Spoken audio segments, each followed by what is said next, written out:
Hello, Aaron. Hope you're well, mate. Just a first up, have you guys settled on an 11, or how close are you, and what are you weighing up? Same answer as I give you every press conference before a game, mate. We're not announcing an 11 before the toss tomorrow. We've still got one more training day today, but we feel as though we've got a reasonably settled plan on which way we want to go on the side, but we'll wait and see until tomorrow. Some things never change, eh?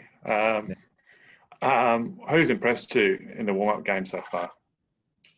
Oh, it's been a really good hit out the last few days. I think, obviously, with Maxwell getting 100, Marnus and Alex Carey all getting hundreds in two different formats is really pleasing. Marcus Stoinis has played really well in at the top of the order, so that's been really pleasing with the bat.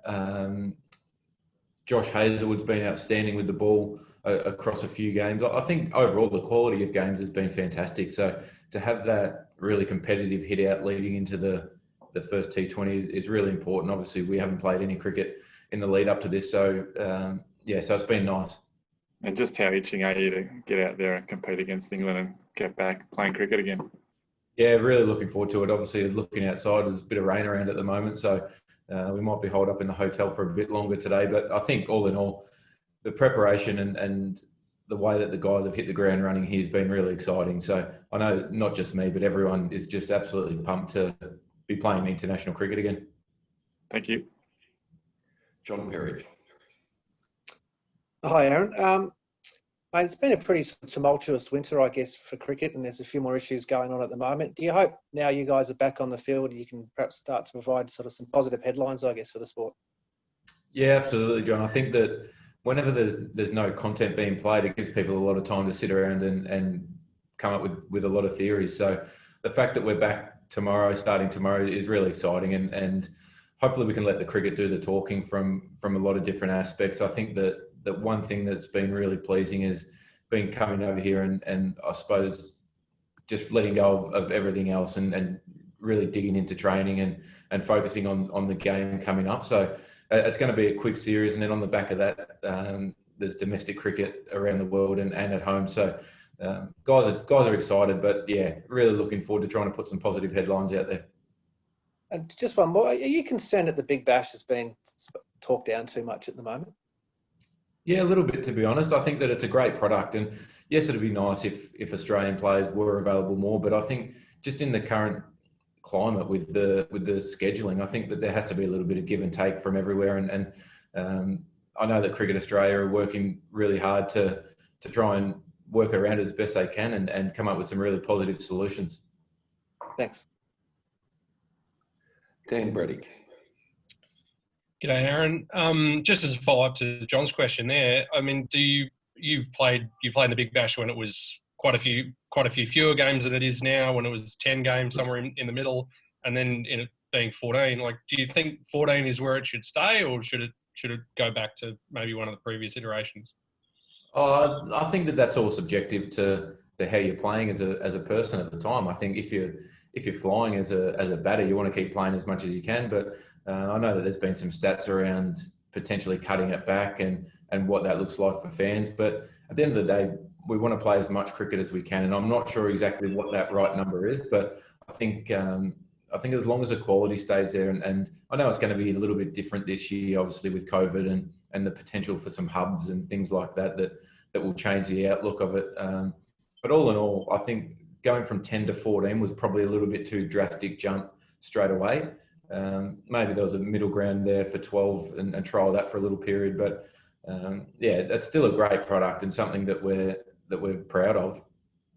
And just as about the first game against England, can you cast your mind back to the World Cup semi-final? And I suppose what in hindsight, I guess you reflect on, you could have done better that day and presumably would have to do better to beat England around this time.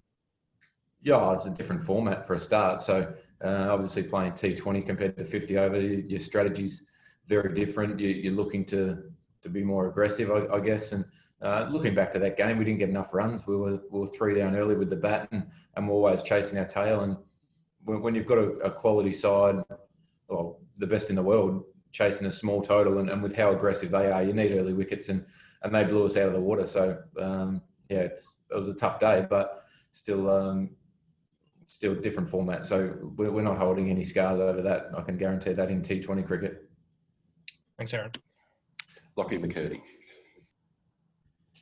Hey, Aaron. Just on Southampton, where you guys have been playing, what have you sort of made of the pitch there? It's been some high-scoring sort of practice matches, and then also England have put on some pretty high scores against Pakistan in their recent series. Do you think it's going to be a bit of a shootout? The wickets we've played on have been a little bit used. So the one that we played our first T20 on was the Test wicket that they'd played the Pakistan Test match on.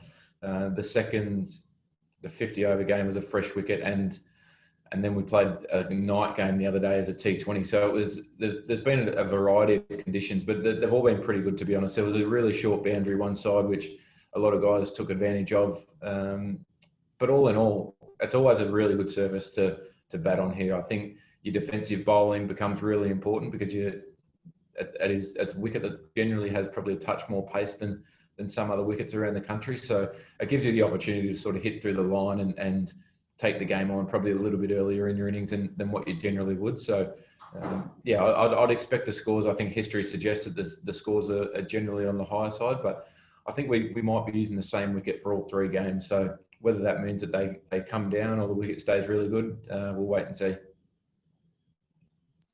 Rob Forsyth. Hey, Aaron. I was just wondering, how close is Marnus to debuting? And so I suppose just what's your take on him as a T20 cricketer? And I suppose his bowling in particular is one thing he said he worked a bit on during the COVID break. Have you kind of noted that? Oh, he played beautifully the other day for 100. It was a great knock, actually. And the thing about T20 cricket is you don't need all the power. I think if you're a good player, you're going to adapt really quickly to T20. And we've seen, minimal games that he's played, he's had an opportunity to bat at the top of the order, and he hits the ball in the middle of the bat more often than most other players, and he hits the ball in the gap. So that's a pretty good recipe for T20 cricket and all cricket. So we're pretty settled on the way that we structure up our T20 side at the moment, though. So yeah, he played nicely the other day, but I think he might have to wait a little bit longer in T20 cricket. Yeah, and just a quick one on England. How highly do you rate the opposition? Could this easily be a preview of a World Cup semi or World Cup final next year? I hope so. I hope it's a preview. They've played great cricket in the shorter formats for a few years now. Obviously, 50-over world champions. They're a team that make decisions really quick, whether to attack, like counter-attack or defend totally, especially when they've got the bat in their hand. They're a team that poses a lot of questions and a lot of challenges. But we feel as though that we've prepared as well as we can over the last week, and in particular over here on the ground in England. So really looking forward to the challenge. Cheers. We'll go to Kushik from India. Kushik, if you could limit yourself to one question and keep that fairly succinct, please. Yeah. Hi, Aaron. Thanks a lot for your time. What's your opinion of Tom Benton? You have seen him playing in Big Bash League. Do you think he's the new kid on the block? Yeah, he's definitely a new kid on the block, being a youngster coming in and having a real impact. I've played a fair bit of county T20 against him as well, and the impact he's had there has been really impressive. So he's someone who hits the ball 360 degrees. He's got a lot of skill. He's got height too, which enables him to sort of reach balls and have access to some balls that probably guys like myself can't hit. So he's someone who's got a super future ahead of him. He's highly skilled, and I think being a wicket keeper as well, he adds another string to their bow there. We'll go to Thank you. Thanks a lot. the Mumbai Mirror. Again, if you could limit yourself to one question and keep that fairly short, please. Yeah. Aaron, the T20 World Cup has been postponed and it will now be played in India as opposed to Australia. Has that impacted your squad planning in any way, and how important is this series from that perspective? No, it hasn't impacted our squad planning. I think that we're really comfortable that we've got a squad that we can play in a number of different conditions and against different opposition. So we feel as though that we've got a lot of bases covered. We've played two spinners there for quite a while in Australia and overseas. we feel as though we've got some good death options, we've got some good new ball options, and our batting's been pretty settled for quite a while now. So we don't see that as a negative. We think that it's still a real positive for our squad. We'll go to Shilaz from the Times of India. Hi, Aaron. I wish you all the luck for the England series, first of all. This is a question about, on your batting, basically. In between the England tour and the Australian summer, you will have IPL, where you will be sharing the dressing room with Virat Kohli. So what are your expectations of him? And, would you be exchanging batting notes with him? And, will you be learning a shot or two from him and vice versa? Will you teach him something of your own, which probably you think you are better at than Virat? And, what batting position? I'm not sure that I can offer too many technical tips to Virat. He's obviously a great player and had success over all three formats all around the world. So I'll be doing everything that I can to pick his brain on batting and strategy and technique. But it's like whenever you play in any team, wherever it is around the world, you always try and learn as much as you can from anyone. Sometimes it's not only the best players that have the best advice. Sometimes you can take a lot out from other players as well. And hopefully I can give back as much to the Bangalore dressing room as well. We'll go to Dean Wilson. Hi, Aaron. There's been a lot of talk about cricket being played in this situation and how perhaps results are not necessarily the most important thing, actually just getting the games on. And there's been a lot of appreciation for the West Indies and the Pakistan teams that have come over, and now your guys.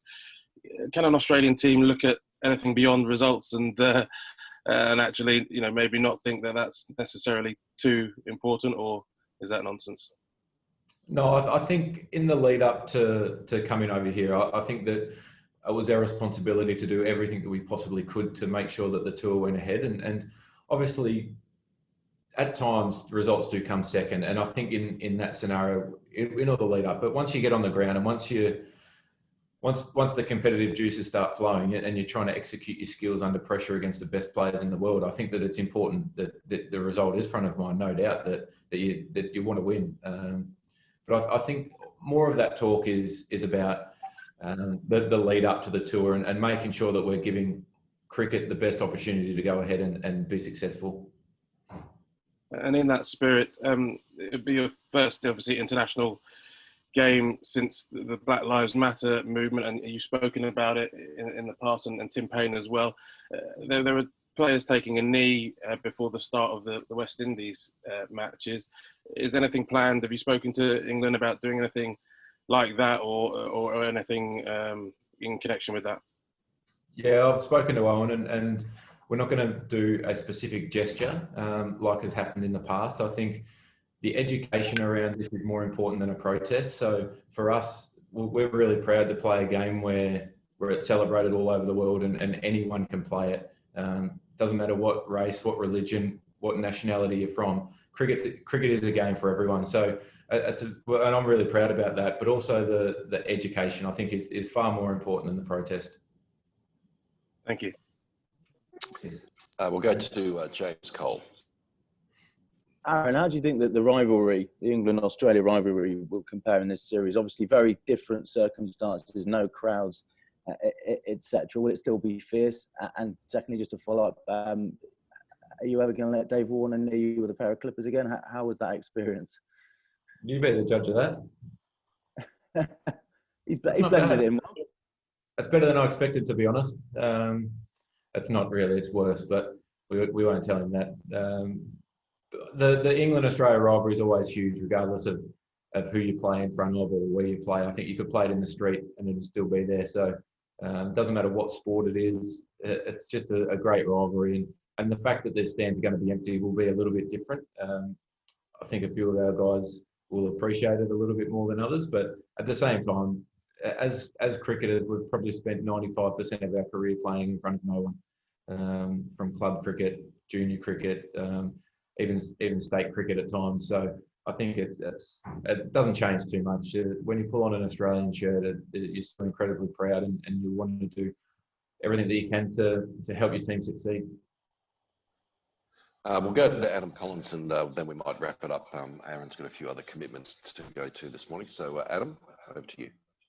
G'day, Aaron. When England won the World Cup last year, there was a lot talked about around the 4-year process, how they invested over a 4-year cycle to be ready to play in that tournament. Do you take much from that, I guess, as them being the world leader, as my baby intervenes there, much from that as far as giving yourself the long ramp up towards the tournament rather than necessarily being too concerned about what happens in a bilateral series?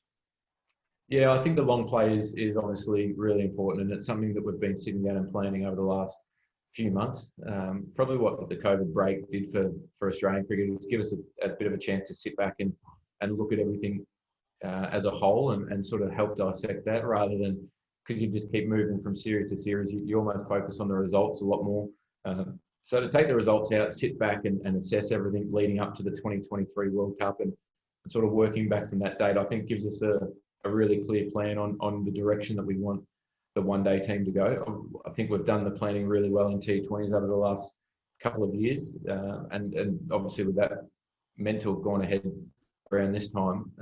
But the 50 over one, we feel as though we've got a real clear direction, with personnel and strategy. Obviously that can change and things will be tweaked along the way, but we feel as though that the game plan and everything for 2023 is the right one, and at times it might take a little bit of adjusting. That's not an excuse for players so that they don't understand the structure or anything like that, but it's just going to give us some real clarity going forward.